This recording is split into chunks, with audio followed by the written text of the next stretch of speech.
Go ahead. Thank you, Jen. So President Biden is talking about putting Putin on a wartime trial. Does he expect Putin to turn himself in to stand trial, or does he think somebody's going to have to go into Russia and arrest him?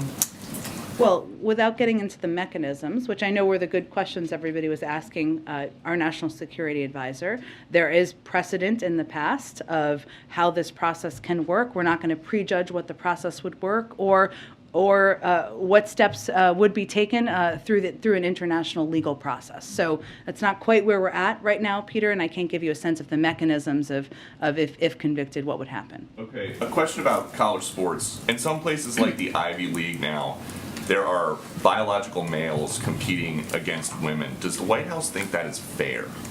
Well, I would note that we're not the governing body for the NCAA or any other system out there that I believe you're probably referring to the case over in swimming in the NCAA. We understand how important sports are to student athletes across the country, but the NCAA obviously puts these policies in place.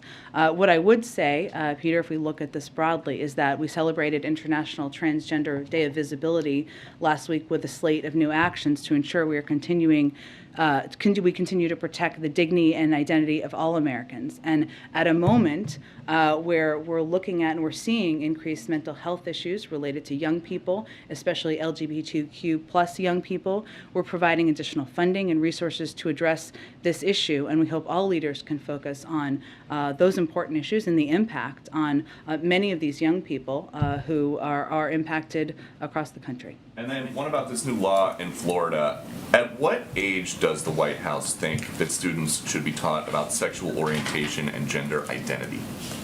Well, I would say, first of all, Peter, we have spoken to the Don't Say Gay bill in the past, I believe is what you're referring to, and made clear that as we look at this law, what we think it's a reflection of is politicians in Florida propagating misinformed, hateful policies that do absolutely nothing to address the real issues. The Department of Education is well positioned and ready to evaluate what to do next, and its implementation, whether its implementation violates federal civil rights law. But I would note that parents across the country are looking to national, state, and district leaders to support our nation's students, to ensure that kids are treated equally in schools, and that is certainly not, this is not a reflection of that. And so just the last one.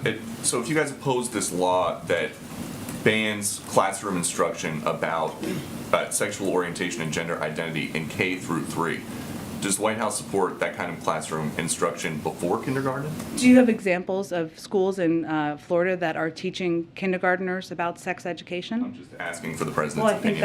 I think that's a relevant question, because I think this is a politically charged, harsh law that is putting parents and LGBTQ plus kids in a very difficult, a heartbreaking circumstance. And so I actually think that's a pretty relevant question. Go ahead.